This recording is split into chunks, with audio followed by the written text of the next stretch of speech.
Assalamualaikum warahmatullahi wabarakatuh. Selamat pagi, selamat siang, selamat sore buat adik-adik sekalian. Shalom, Om Swastiastu, Namo Buddhaya, salam kebajikan. Baik, pada kesempatan ketiga kali ini ya, saya akan menyampaikan kuliah teknologi sediaan solida yang terakhir ya dari saya tentang sifat alir dan hubungannya atau penggunaannya dengan kompresibilitas dan kompaktibilitas. Kompresibilitas dan kompaktibilitas serta flowability kemarin sudah saya singgung ya pada kuliah praformulasi. Dan kali ini saya akan berbicara dulu tentang sifat alir ya. Sifat alir kita tinjau secara komprehensif terlebih dahulu, baru nanti kita akan sedikit mereview dari kuliah kompaktibilitas dan kompresibilitas. Baik, saya akan share screen terlebih dahulu.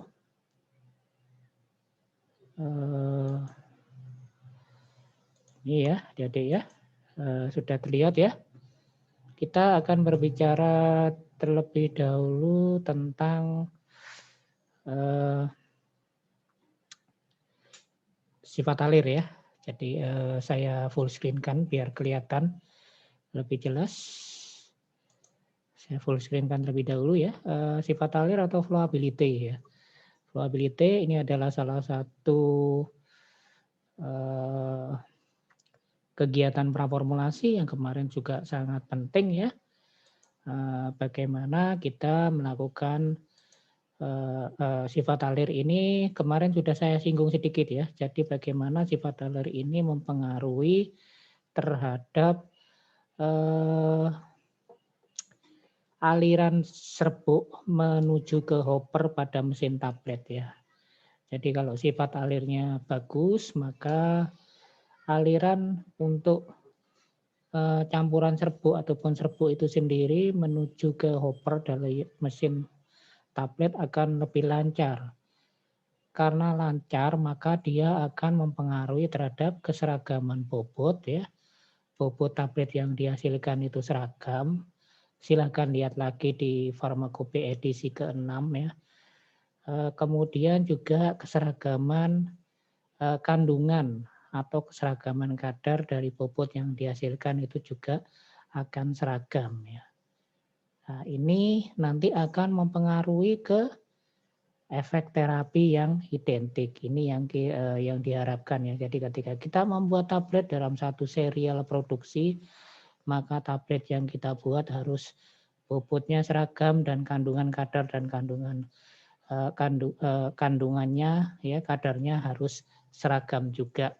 Dan ini sangat dipengaruhi oleh sifat alir dari campuran serbuk yang bersangkutan. Dan sifat alir ini juga ini sangat penting dalam kita menentukan salah satunya ya pemilihan metode pembuatan tablet juga ya. Jadi ini sangat penting sekali. Nanti di kuliah yang membahas tentang metode pembuatan tablet akan diberikan ke adik-adik ya. Salah satu yang menentukan ini adalah sifat alirnya. Ya. Karena apa? Karena metode pembuatan tablet ya granulasi yang sudah saya jelaskan, granulasi dan cetak langsung itu juga dipilih berdasarkan sifat alir serbuk dan campuran serbuknya ya. Jadi kalau sifat alirnya jelek sudah pasti kita memilih granulasi basah. Granulasi ya. Granulasi ada dua, granulasi basah dan granulasi kering. Kalau sifat alirnya bagus, sudah pasti kita memilih gempa langsung atau cetak langsung.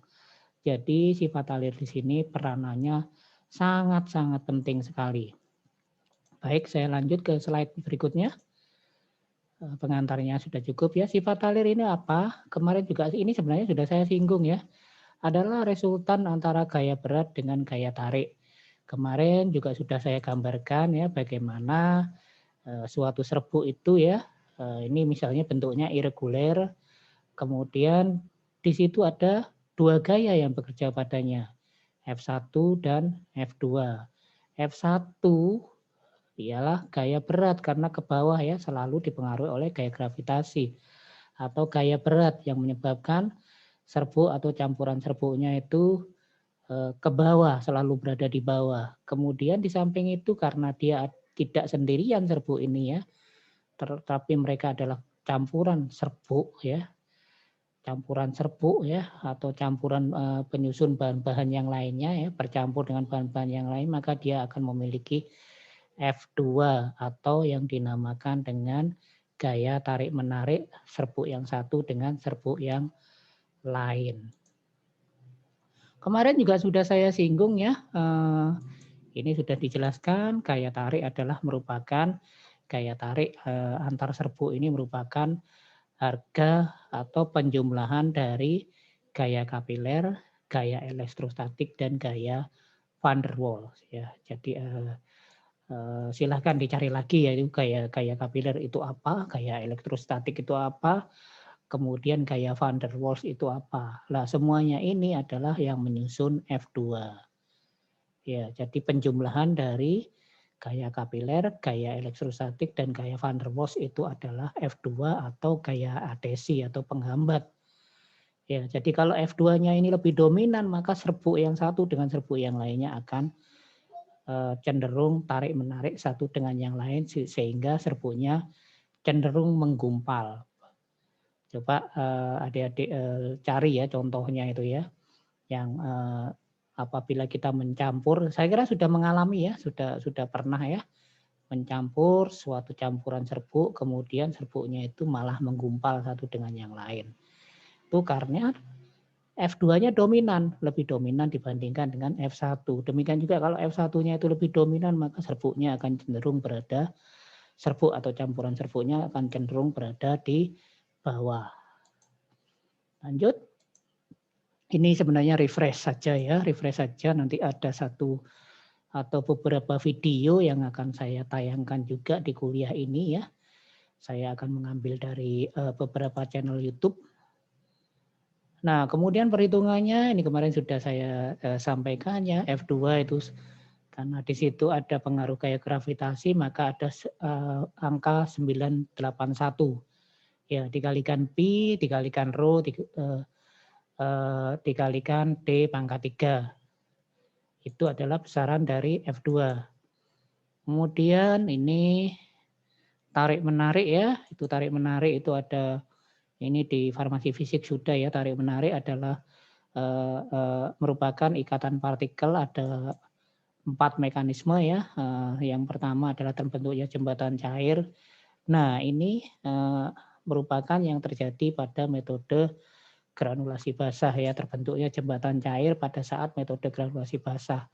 Jadi pada saat proses granulasi kan ada ikatan larutan pengikat ya, yang ikatannya itu dibentuk karena adanya larutan pengikat ini, bahan pengikat tapi dalam bentuk larutan, sehingga metodenya kan basah ya, berupa musilaku sebagai bahan pengikat yang mengikat antara partikel yang satu dengan partikel yang lain. Maka inilah yang dinamakan jembatan cair ya. Jadi jembatan cair itu terbentuk ketika masih dalam keadaan basah karena adanya suatu senyawa yang bersifat sebagai musilaku ini. Itu adalah mekanisme jembatan cair. Kemudian pada proses granulasi kan ada proses pengeringan ya. Granul setelah menjadi granul kan kita keringkan dalam lemari pengering atau pada FBD ya, fluid bed dryer. Nah, maka cairan yang ada adik-adik kan juga pada praktikum juga menentukan kan moisture content-nya ya, sampai dengan berapa moisture content-nya sehingga pengeringan tersebut sudah memenuhi syarat sesuai dengan farmakope. Itu juga di praktikum ya, sudah kalian dapatkan. Nah, pada saat pengeringan ketika granul kering maka air akan menguap sehingga musilakunya berada dalam kondisi kering. Pada saat itulah terbentuklah jembatan padat. Ya, kemudian lanjut lagi yang mekanisme yang lain ya, pengaruh elektrostatik kemarin juga sudah saya singgung sedikit ya.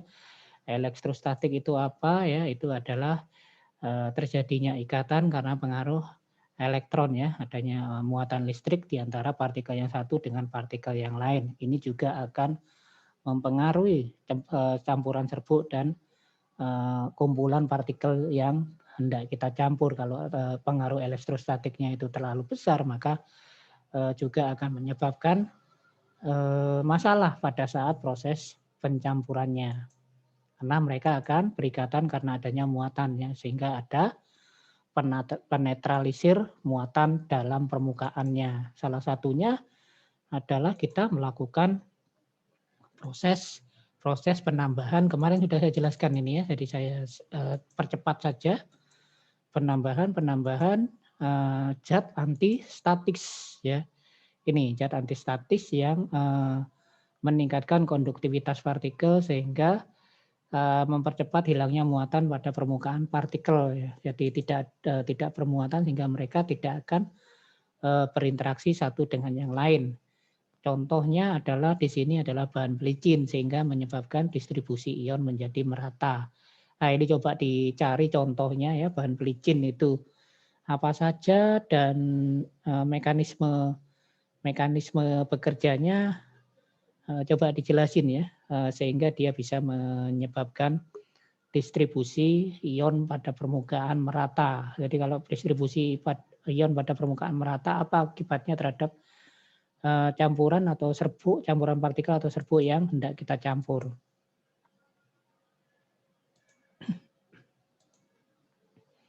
Kemudian juga ada pengaruh lingkungan atmosfer ya, ini kelembaban relatif ya. Kelembaban relatif pada ruangan sekitar kita, lingkungan di sekitar kita itu akan dapat menyebabkan penurunan pengaruh elektrostatik ya. Nah ini makanya adik-adik ketika di pabrik ataupun di lab ketika membuat atau melakukan pembuatan tablet ya, tablet efervescent ataupun yang mengandung bahan-bahan mikroskopis, maka kita harus menetapkan ya, mengkondisikan kelembaban relatif dalam ruangan tersebut itu harus tertentu. Silahkan coba dicari ya, kalau tablet efervescent itu kelembaban relatifnya berapa sampai berapa. Dan kita tahu ya, Indonesia adalah negara beriklim tropis dengan kelembaban relatif yang cukup tinggi ya di Indonesia itu. Jadi kita itu di lingkungan di sekitar kita itu kelembabannya cukup tinggi kalau di Indonesia di daerah tropis ya. Maka kalau kita membuat dalam suatu membuat di tablet di farmasi, apalagi tabletnya efervescent, maka harus kita atur RH-nya salah satunya ya. Selain RH nanti ada temperatur juga diatur ya. RH-nya harus disetting sedemikian rupa. RH ini juga pasti adik-adik tahu juga ya, sebenarnya kalau di laboratorium di biologi itu juga membutuhkan pengaturan RH ya, karena di sana ada namanya alat mikroskop ya. Bagi yang suka fotografi, dunia fotografi ya, lensa itu akan sangat rentan terhadap RH yang tinggi ya. Jadi kalau lensa sudah di tempat dengan disimpan di tempat yang tidak seharusnya, misalnya pada tempat yang kelembabannya tinggi, maka lensanya akan berjamur. Lensa kalau sekali berjamur maka akan sudah tidak bisa diperbaiki lagi. Padahal lensa itu adalah harganya cukup mahal. Di mikroskop juga sangat mahal ya. Di dunia fotografi ada ketika kita menyimpan lensa maka kita harus menurunkan kelembaban di alatnya ya. Jadi alatnya tersebut ada yang dinamakan dengan silika gel ya, silika gel itu ya. Jadi adik-adik kalau tahu ya, silika gel itu ada pada sepatu ya, biasanya pada sepatu atau pada tempat penyimpanan. Nah, itu biasanya untuk menurunkan kelembaban sehingga tidak lembab, sehingga sepatunya tidak berjamur dan sebagainya. Juga lensa seperti itu sama. Coba dicari-cari ya, di farmasi juga gitu. Jadi kelembaban relatif itu sangat penting untuk supaya adik-adik bisa mencoba sendiri ya, kalau tablet efervescent dengan kemasan khusus kan, kemasannya adalah kaleng khusus ya, tub berbentuk kaleng khusus, kemudian ada aluminium foilnya. Itu kalau adik-adik keluarin, kemudian lupa diminum, kemudian ditinggal kuliah, pulang-pulang kuliah sudah lumer semuanya. Nah itu salah satu contohnya ya, pengaruh dari kelembaban relatif. Kemudian peristiwa elektrostatik ini kemarin sudah saya jelaskan ya, yang mempengaruhi silakan dibaca-baca lagi di teori tentang fisika dan kimia ya. Ini saya percepat saja karena kemarin sudah saya jelasin. Nah ini yang tidak diperkenankan ya pada serbuk dan campuran serbuk itu kalau ada muatan yang berbeda maka dia akan berjarak ya karena beda muatannya. Kemudian pada jarak tertentu ada interaksi antara partikel yang satu dengan partikel yang lain sehingga terbentuklah polarisasi ya. Nah, itu tadi yang diatasi oleh bahan pelicin yang bersifat sebagai zat antistatis ya. Jadi kita harus menormalkan muatannya ya sehingga tidak terjadi muatan ion di permukaan. Nah, tentang sifat partikelnya sendiri ada konduktor, ada isolator. Nah, pertukaran muatan itu juga bisa terjadi pada corong alimentasi ya. Ini pada hoppernya itu, hopper yang pada mesin tablet itu juga ketika partikel atau campuran serbuk dimasukkan ke situ itu juga kemungkinan bisa terjadi pertukaran muatan, maka diperlukanlah bahan pelicin di situ. Kemudian juga ini ya, pengayaan ini adalah salah satu tahapan ketika kita membuat tablet dengan metode granulasi ya. Ya, setelah menjadi granul kan, kemudian diayak ya untuk dikecilkan ukuran partikelnya. Nah, di situ kan ada proses pengayaan, itu juga bisa terjadi pertukaran muatan. Maka disitulah peranan dari bahan pelicin ya. Kenapa kok terjadi pertukaran muatan? Karena ada gesekan antar partikelnya itu sendiri dan ada gesekan antara partikel dengan wadahnya. Maka diperlukanlah bahan pelicin yang sebagai antistatik kemarin. Kemudian deformasi ini sudah saya jelasin juga kemarin ya. Deformasi yang kita butuhkan adalah deformasi plastis ya, sehingga ketika campuran serbuk atau partikel ketika kita tablet, ketika kita kompresi ya dengan menggunakan mesin tablet, dia akan membentuk bentuk tablet ya. Jadi ketika tekanan kompresinya dihilangkan, maka dia tidak akan kembali ke bentuk semula. Yang ini terjadi pada deformasi elastis. Ya. Nah ini yang penting, ini yang belum saya jelaskan ya. Evaluasi sifat alir itu sendiri. Evaluasi sifat alir atau flowability tester ya, itu ada dua bagian besar. Yang pertama adalah evaluasi sifat alir secara langsung dan yang kedua adalah evaluasi sifat alir secara tidak langsung. Yang langsung itu artinya apa? Ketika kita mendapatkan data, maka data tersebut sudah bisa untuk kita menyimpulkan sifat alirnya bagus atau jelek. Ya, langsung contohnya adalah kecepatan alir ya. Kecepatan alir ini adalah kita menggunakan, ini nanti saya carikan videonya ya. Ini adalah menghitung sejumlah serbuk yang mengalir pada waktu tertentu dalam gram per detik ya. Jadi kita langsung hitung. Jadi serbuk kita tampung pada corong ya, kemudian nanti ditimbang dalam berat tertentu, kemudian langsung kita alirkan dan dihitung waktunya. Dari waktu tersebut, maka kita bisa hitung ya. Secara sederhana adalah seperti ini. Kalau sifat alirnya jelek, maka dia akan mengalir lebih lama dibandingkan dengan sifat alirnya yang bagus. Dan ini sudah ada ketentuannya, silahkan coba dicari ini ya, sesuai dengan Farmakope edisi 6 yang terbaru itu seperti apa persyaratan untuk yang dikatakan itu serbuknya mudah mengalir dan sampai dengan yang paling sulit mengalir itu seperti apa kriterianya berdasarkan kecepatan alirnya. Kemudian juga waktu alir juga sama ya, ini biasanya jadi satu ya. Kalau kita melakukan secara langsung, kita bisa mendapatkan data kecepatan alirnya ya, berapa gram per detik yang mengalir. Kemudian kita juga bisa mendapatkan data waktu alir. Waktu yang dibutuhkan untuk mengalirnya sejumlah serbuk dengan berat tertentu ya. Ini kan juga bisa kita analogikan secara sederhana, kalau waktu alirnya itu cepat maka sifat alirnya bagus, tapi kalau waktu alirnya lama maka sifat alirnya jelek. Nah, seperti itu. Kemudian ada evaluasi sifat alir secara tidak langsung. Kalau secara tidak langsung itu berdasarkan sudut diam ya.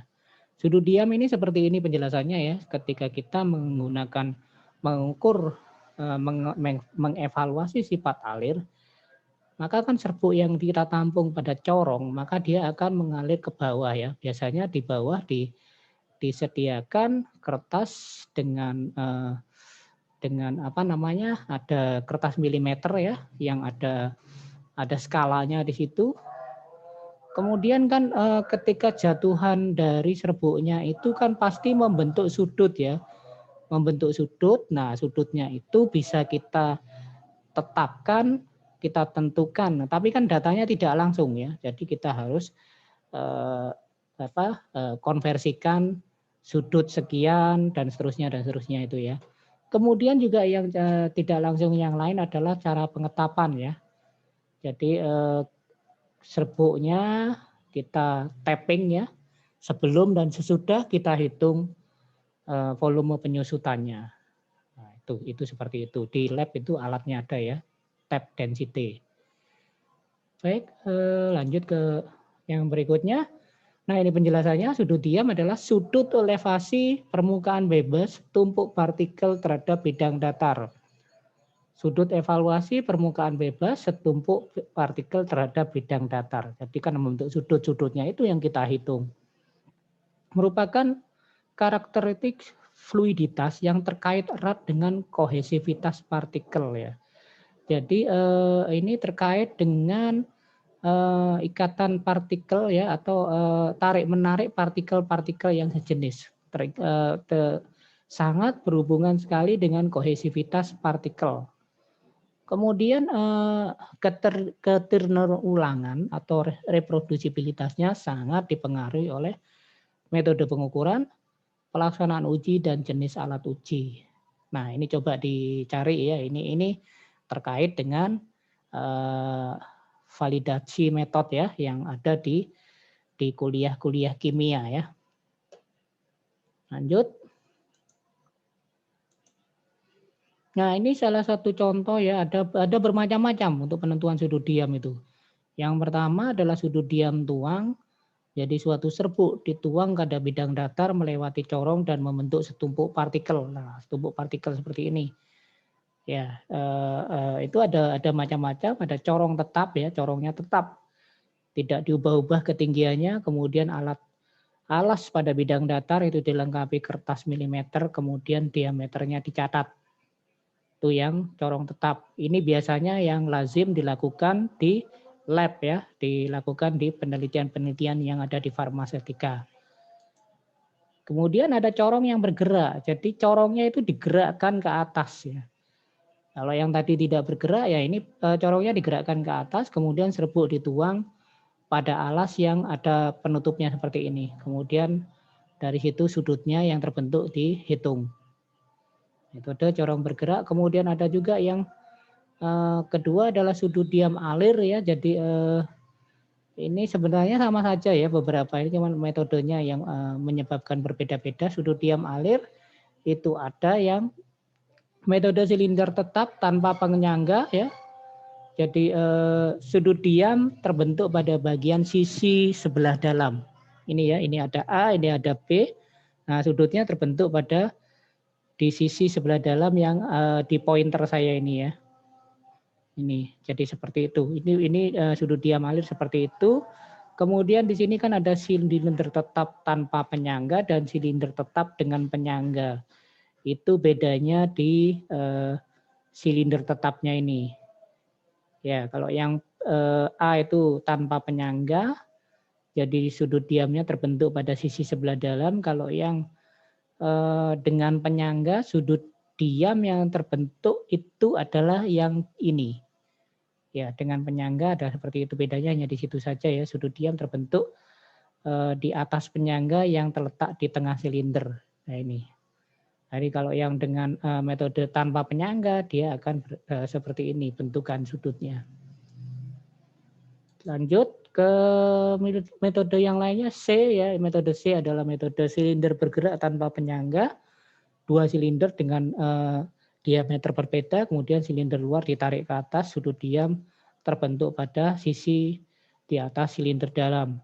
Kemudian yang lain lagi adalah silinder bergerak dengan penyangga seperti C, tapi diganti penyangganya, sudut diam terbentuk di atas penyangganya. Ini yang metode-metode yang ini yang tidak dilakukan di lab ya, karena alatnya nggak ada. Yang adik-adik lakukan itu ketika praktikum ataupun ketika skripsi di lab itu adalah yang corong tetap ini.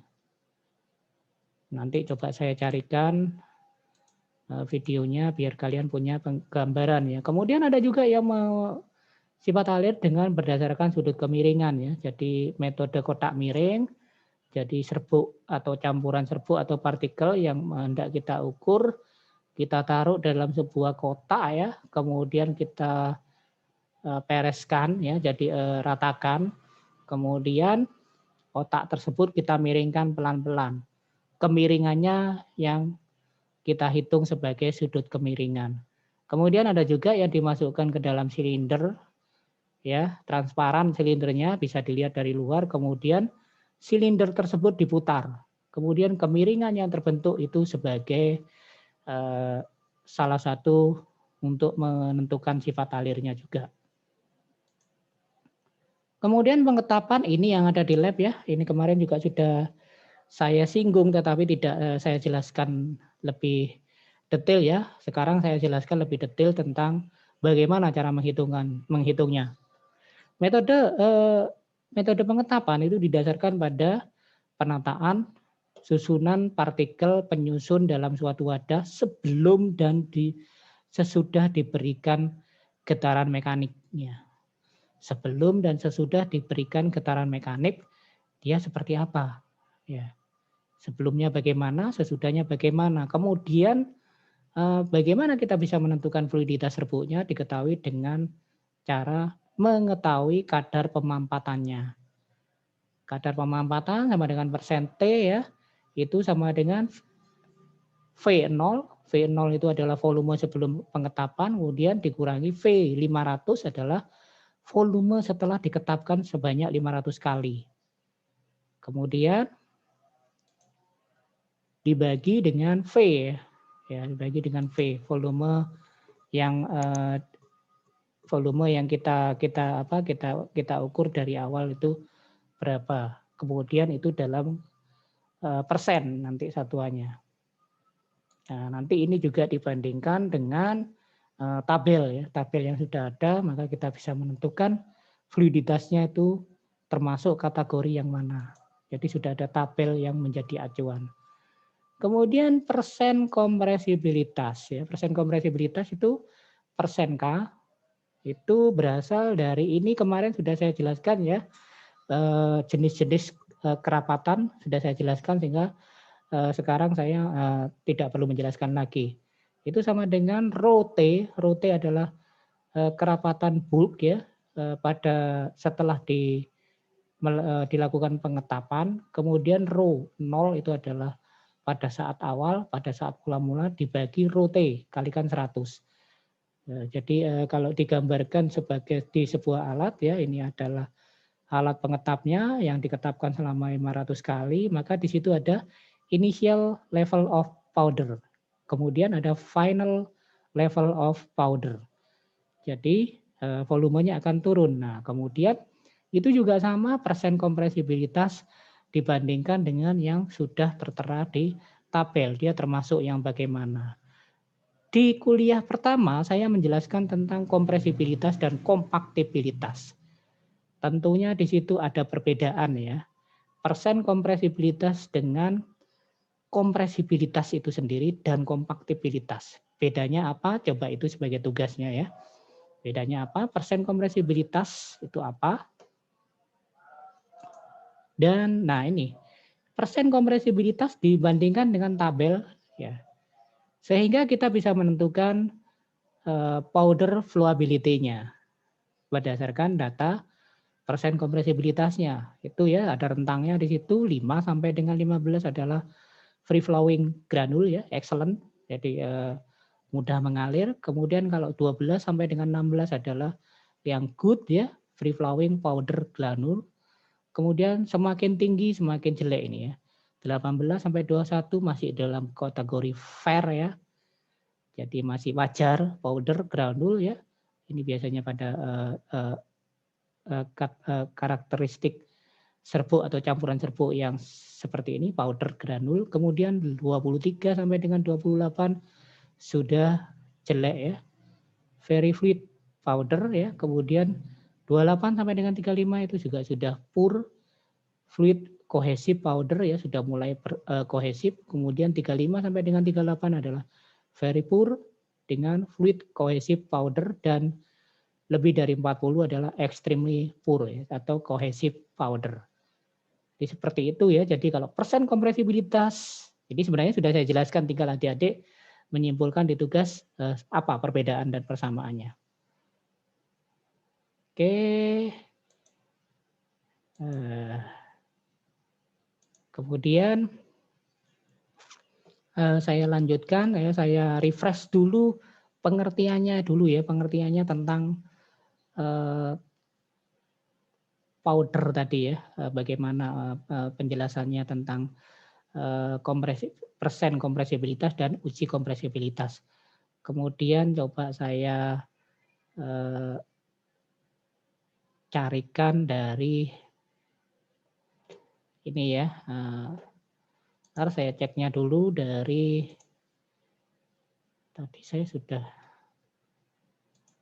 ntar ya Dade ya. Atau biar enggak saya share yang sudah saya siapkan terlebih dulu, nanti untuk video dari channel YouTube-nya yang terakhir ya. Kita balik lagi ke yang ini. Biar sekalian. Nah, kemarin di kuliah yang pertama ya, saya sudah menjelaskan tentang ini ya, hal ini ya, sudah saya jelaskan tentang interaksi fisis selama proses produksi.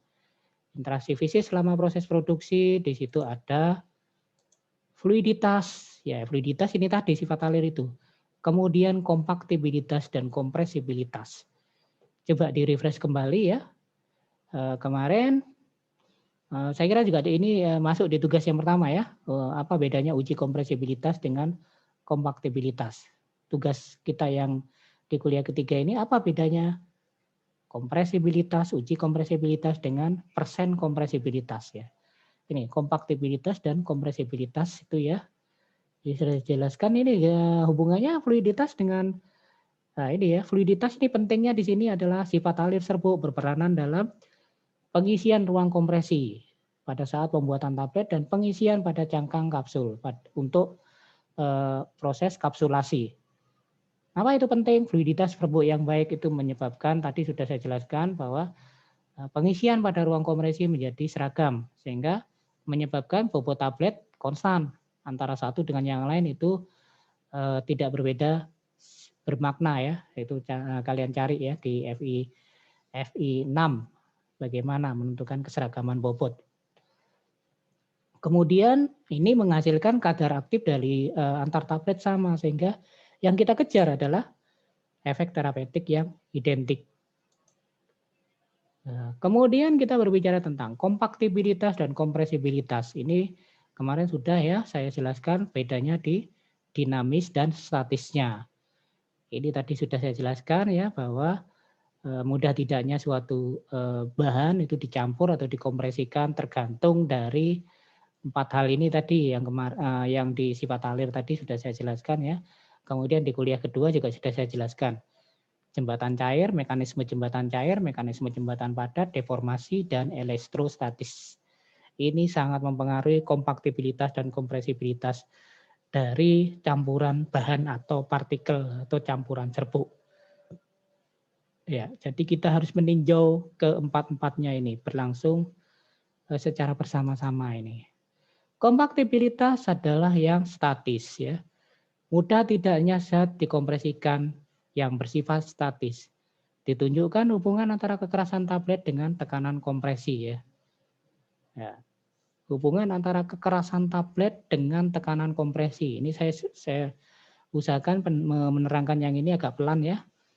Kekerasan tablet dihubungkan dengan tekanan kompresi. Tekanan kompresi itu digambarkan dengan kedalaman stempel atas. Kemudian yang kompresibilitas apa? Dinamis ya. Dilihat dari bentuk kurva yang terjadi. Nah, ini diperlukan adanya alat yang bernama strain sheet pada stempel atas, matris, dan di stempel bawah. Ya, sayangnya kita nggak punya alatnya ini sehingga harus dimodifikasi ya. Jadi kita membayangkan saja ya. Uji kompresibilitas, jadi kalau alatnya ada itu enak kita ketika kita menganalisa kurvanya kita sudah bisa tahu itu kompresibel atau enggak. Uji kompresibilitasnya seperti ini ya, yang penting Anda tahu ya. Dasar teorinya ini sudah saya jelaskan kemarin ya, sehingga tidak perlu saya jelaskan lebih lanjut ya. Yang penting di sini untuk uji kompresibilitas adalah kurva ya. Di situ ada fase pengetapan, pemadatan, ada fase kompresi dan ada fase kembali. Dan lanjut ya, kurva yang baik. Nah, ini sekali lagi ini kemarin di tugas yang kemarin ya. Kita menganalisanya dari bentuk kurva. Ada fase pemadatan yang sependek mungkin, fase kompresi sedatar mungkin, dan fase kembali setegak mungkin. Ya, jadi kurva yang terbentuk yang kita analisa. Ini intinya adalah bagaimana sih nasib serbuk itu sebelum, saat, dan sesudah proses kompresi atau ditekan atau dicetak ya. Itu seperti apa nasibnya? Kurva yang terbentuk bagaimana? Ya. Uji kompresibilitas gambarannya seperti ini. Ini kemarin juga sudah saya jelaskan ya. Kalau serbuk granul menjadi tablet, kalau ekstrak maka dia harus diserbuk dulu menjadi granul kemudian menjadi tablet. Komprimabilitas tadi sudah saya jelaskan, yang sebelumnya ini terkait dengan F, harga menunjukkan harga kedalaman stempel atas masuk ke dalam matris sehingga didapatkan tablet yang dengan kekerasan 0. Kekerasannya 0 ya, ingat ya. Kemarin sudah saya jelaskan bahwa komprimabilitas tidak baik apabila lebih dari 400. Pengatasannya adalah menambahkan eksipien yang F-nya kurang dari 400. Hal yang sama juga pada uji kompresibilitas ya. Kompresibilitas juga sama, kalau kita mendapatkan kurva bahwa kompresibilitasnya tidak baik atau non kompresibel, bahannya non kompresibel, maka kita tambahkan dengan bahan yang kompresibilitasnya baik atau yang kompresibel. Sehingga dia akan memperbaiki sifat non kompresibelnya tadi, atau sifat yang tidak komprimabel itu tadi bisa diperbaiki dengan yang eksipien yang lebih komprimabel ya, seperti itu. Ini ya. Nah, ini kenapa kok batasannya 400? Ya ini kalau dia kekerasan 0 kg itu lebih stempelnya itu lebih masuk ke lebih dari 0,4 cm, berarti dia komprimabilitasnya jelek. Tuh, seperti itu. Ya, jadi jadi F lebih besar dari 400 adalah bahan yang non kompresibel. Kemudian ini analisanya ya, kemarin ini juga sudah saya jelaskan, tinggal adik-adik pahami ya.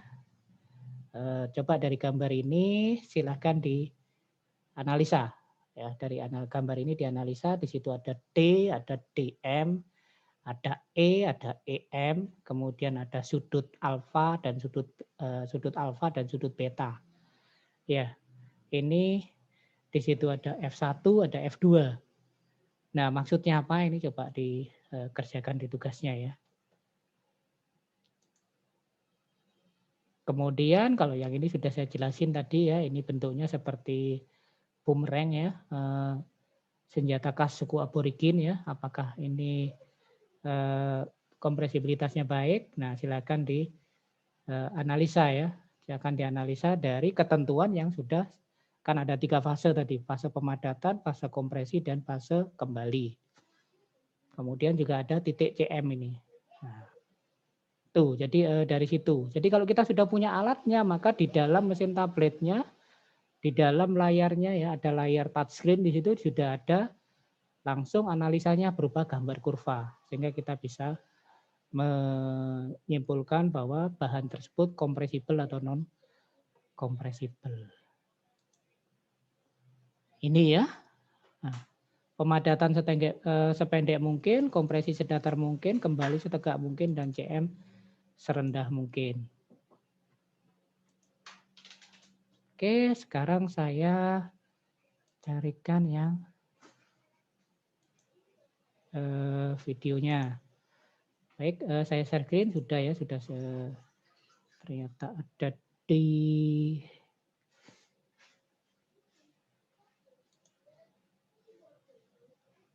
sini. Nah, ini adalah salah satu contoh ya, tes dari berbagai tes uji sifat alir dari serbuk, dari granul dan sebagainya ya. Coba saya tayangkan dulu yang ini.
here, and that less angle is proof that they're all similar size and more flowability as far as the product goes.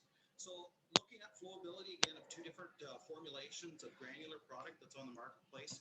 The Peak Crumble, a lot higher, stands up a lot more, different sizes, more fines, and the solid core formulation, which has flown out quite a bit more as far as the pile goes, a lot lower peak on that 3/4 cup measurement.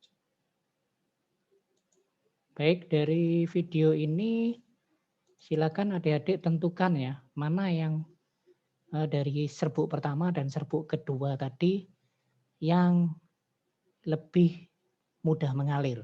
Jadi dalam arti flowabilitasnya lebih baik. Terus kemudian cara uji tadi termasuk yang mana dari yang sudah saya jelaskan? Silahkan dijawab nanti di tugasnya. Kemudian di sini ada yang beberapa metode yang lain ya, yang sudah saya jelaskan juga tadi ya. Ini digunakan juga di produk-produk yang di farmasi. Ya. Yang pertama ini ya.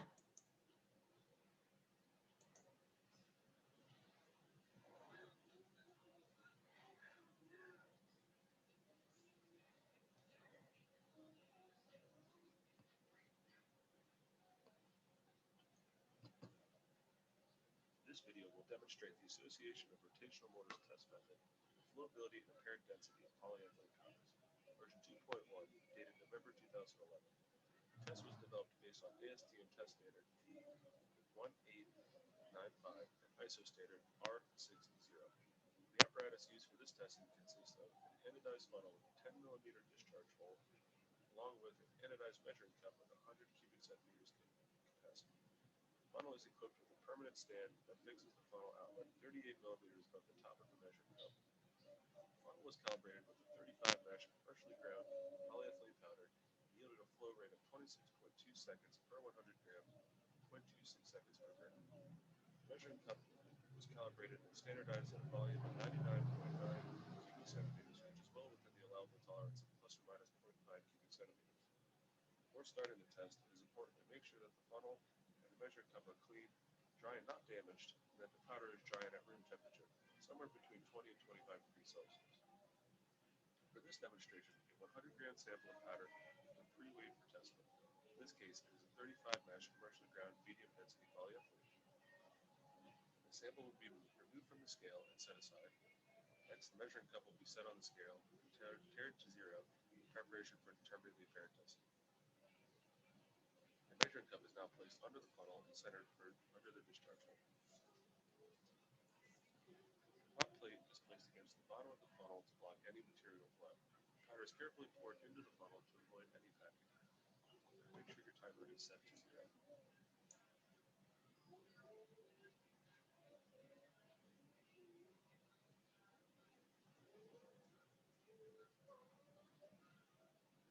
Move the flat plate and start the timer simultaneously.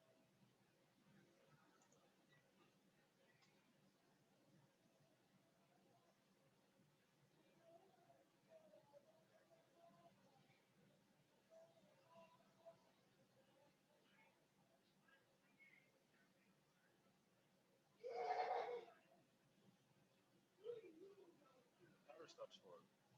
Stop the timer immediately. Record the time to the nearest tenth of a second, which in this case is 23.8 seconds per 100 grams, which we recorded as 0.24 seconds per gram. To acquire the apparent density, use a straight edge to scrape off the excess powder from the top of the measuring cup, taking care not to shake the cup and inadvertently packing the powder. The measuring cup is weighed and determine the apparent density. In this case, weight is 37.28 grams. To be divided by the cup volume of 99.9 cubic centimeters, giving apparent density 0.37 grams per cubic centimeter. Baik, yang ini juga sama ya. Silakan dianalisis apakah masuk sifat alirnya masuk ke kategori yang mana. Kemudian metode yang di video ketiga itu metode termasuk metode yang mana. Oke, coba saya tunjukkan satu lagi ya. Satu lagi yang menggunakan sudut diam.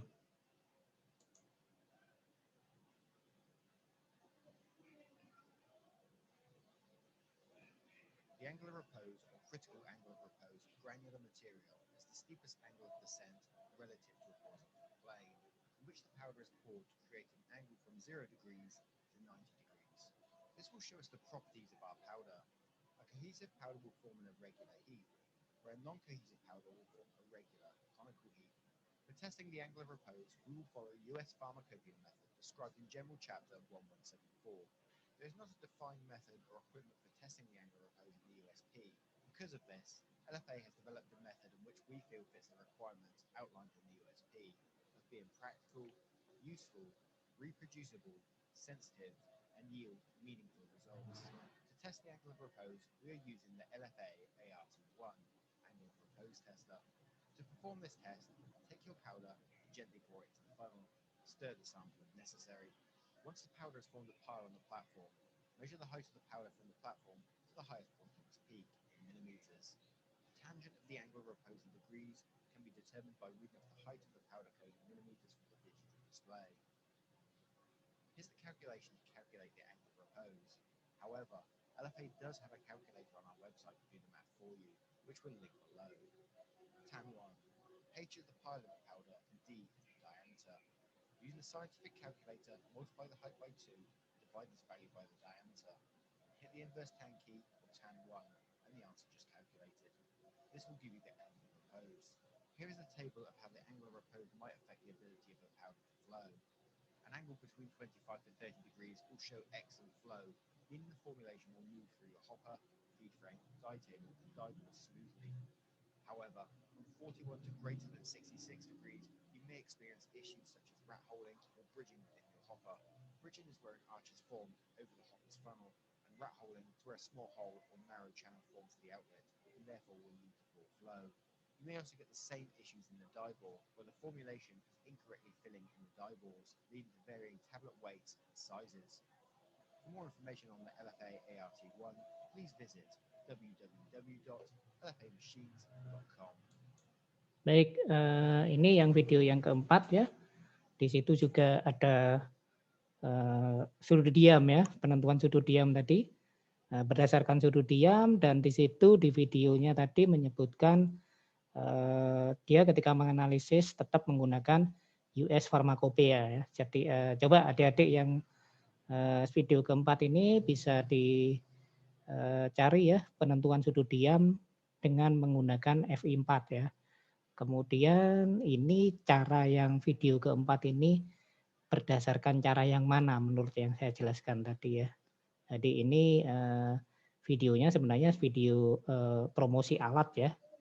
Promosi alat, tapi ini sangat relevan sekali dengan kuliah kita. Silahkan dicari.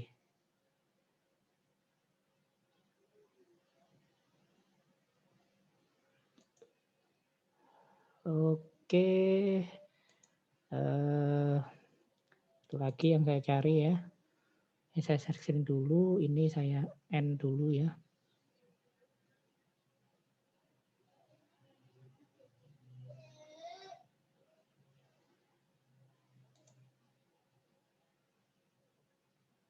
Saya terusin lagi biar.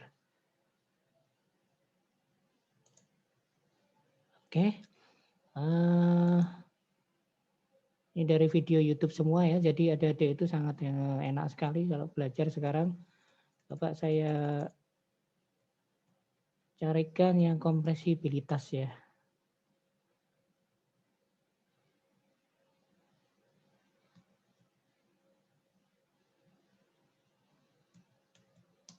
Ini satu lagi yang biar adik-adik bisa paham.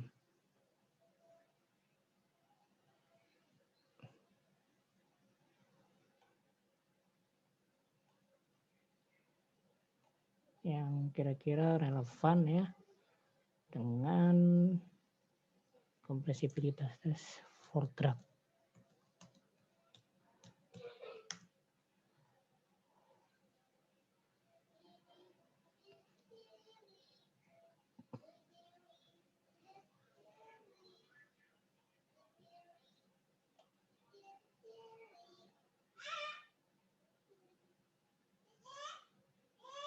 Ya, ini satu lagi yang tab density mungkin yang biar lebih adik-adik bisa paham ya.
Baik, sudah jelas ya, itu yang tab density ya, yang juga cukup canggih ya alatnya ya.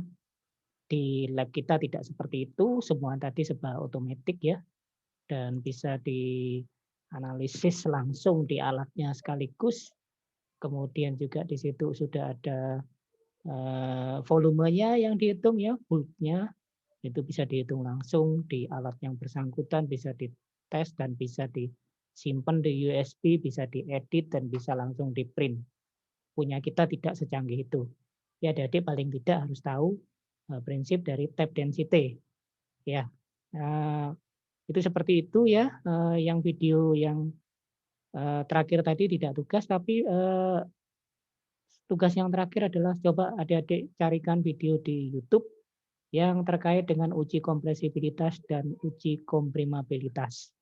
Itu adalah tugas terakhir dari saya. Demikian yang bisa saya sampaikan ya adik-adik. Semoga apa yang saya sampaikan bisa bermanfaat untuk keilmuan adik-adik selanjutnya di farmasi ya. Saya merasakan banyak keterbatasan ya ketika menyampaikan, tidak semuanya bisa saya sampaikan keseluruhan karena keterbatasan alokasi waktu mengajar juga bagi saya, sehingga tidak mungkin saya bisa memberikan semuanya. Dan tentunya makanya saya memberikan tugas-tugas tertentu ke adik-adik supaya adik-adik itu bisa lebih